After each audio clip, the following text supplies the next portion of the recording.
guess maybe start with the obvious. Val, is he going to go on the trip? He's not coming on the trip. Okay. Yeah, him and Mance will both be here, getting some work done. But obviously, good sign, right? Like he's been in and out of practice for the last couple of days, doing what he can do. We're kind of building him up to get back ready to play.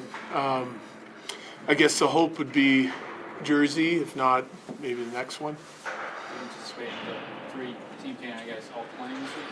Yeah, oh yeah, yeah, they're playing for sure.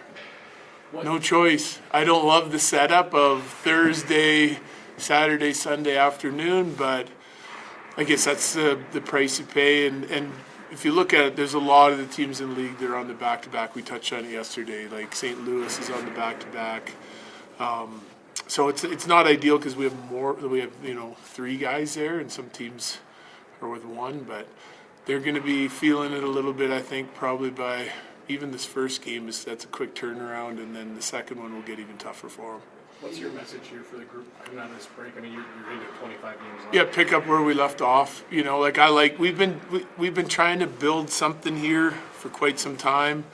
The consistency of our game, we've had segments where we've really liked what we've done offensively, not so much on the defensive side. Then we flip-flopped it back and forth a couple times. Just the 8 games, though, I touched on it yesterday before the break. I like what we were doing on both sides of the puck, right? So we had a spell there where we were having trouble putting the puck in the net. We tightened up defensively, and then we started to find our offensive game a little bit. And really, even for what we've done the last 3 days here, we really worked on the defensive side of it. Big, heavy day. We did I call it a D-zone coverage build-up. It's 2 versus 3, 3 versus 5. Then it'd be turned into 5-on-5. That was a really hard day for our group. We just focused on getting up and down the ice and scoring some goals. And that was probably, for a short practice, that one today was probably my favorite practice of the year. The energy, the enthusiasm. You tell the guys are excited to get ready to go. So it's a good sign coming into this weekend. Hopefully we continue to sort of play with that energy and enthusiasm here going into Nashville. Do you think, you talked about picking up where you guys left off, do you think it might be a benefit for the 3 guys who've been playing competitive hockey over this break to just jump right in? Yes and no. I do think that there's value to not taking 2 weeks off, right? There's also value to being able to get some rest and heal some bumps and bruises physically, and also mentally being able to get away from the game. I'm not worried about those guys physically, except for probably being tired this weekend. That's a huge emotional game that they play yesterday. It's like winning a playoff round, or above that even, and then having to jump into the next one. So I have a little bit of concern for those guys and their energy, but they're elite. They're the best of the best, right? So I tend to worry about them a little less than the rest of our team, and I like, these guys getting the rest and then doing what they did the last 3 days. I'm really happy with what we've accomplished in this short period of time, so hopefully we're ready to go. With that, talking about that energy, and the guys have even said that they felt that kind of build up over the last couple of days. It obviously is a disadvantage that you're going into an early game tomorrow, so you don't have morning skate, so that's why you're... Yeah. So, we know that, but Nashville's kind of the same thing. They're not going to morning skate tomorrow, and every team's coming out of this doing the same thing. 3 or 4 days, however they manage those games, whatever they want to accomplish for their team. We set out our plan. We had 2 weeks to think about it and get ready for it, and then it's executing that plan in the 3 days practice. I love the attitude that our guys have come with. They understand that D-zone coverage build-up, that hard practice, it's not a lot of fun, but they had great effort and put in the work that they needed to. They should feel good about that, and you can see that kind of translate today to all of a sudden a little bit more of a scoring day. It's a little more fun. So, they should feel good about what they've accomplished over the last 3 games, and we should be ready to go. Given how long it's been since we've had best-on-best hockey, is there any benefit to, let's take yesterday's game, for example. You got Kale, Nate, and Devon. These are 3 guys that you coach. You're always behind the bench. Is there any benefit to, watching somebody else coach them, watch them play? Oh, yeah.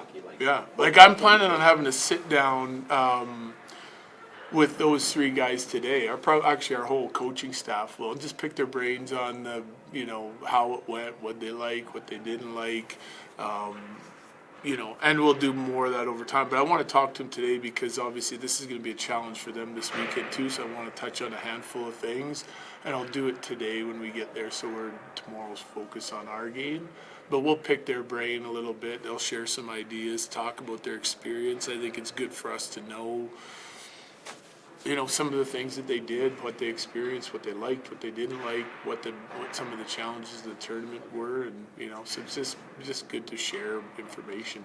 You probably watch hockey a lot different than a lot of us, and a lot of fans do. Like, did you see anything that kind of stuck out with their usage or just their game in general? Well, no, like Cale and Taser were used the same as what we use, the way we use them here, right? Number one pair, played a lot of key situations, all situations, and Nate kind of very similar. The difference is, like for Nate, I didn't look at the minutes or anything, but I'm guessing the minutes were a little bit more balanced because you've got 4 first lines, and competition is tough. What I did like about it is they continued to play the same way and had the same sort of effectiveness that they had for us. I think they all had really good showings, including Lecky. I also think that's not just elite offensive guys. Like, I've listened to all the podcasts and watched and listened to the commentators and pick up things that they say, and I agree with some of it and not all of it. And but my own evaluation of the game is that game last night. Like, there was a comment, I think it was Elliot Friedman said today that's if you're watching those games and that game specifically last night as a kid, you have to realize that that's some of the most skilled players in the world playing last night, and yet that's not enough to create. Like, there wasn't chance after chance after chance. That's like they're equally as good in their checking game as they are in their offensive game. Like McDavid, I don't know that he had a quality look at the net the whole entire night, and then when he got one, he put in the back of the net, scores one of the biggest goals of his career. Right, so I think it's good for our guys to see that's. Every team in the NHL is trying to play like those two teams did last night. They want to be rock solid, when they're creating chances, and they want to be rock solid on the defensive side of it. And it's going to get hard, and you still got to find a way to put the puck in the net. And Nate did that consistently. McDavid does it on his one opportunity last night. Guys like Marner and that, and they'll take that back to their teams, having played against the toughest competition of their lives and still being successful. And I think that's a good sign. Last one, guys. What did you think of the tournament just overall? Right in the middle of the season, just what did you think? Yeah. Of how it went? Well, I thought it was great. Yeah, I really did. I mean, the Canada-U.S. games for me, obviously being the best, and I thought like both teams played better last night than they did in the previous matchup.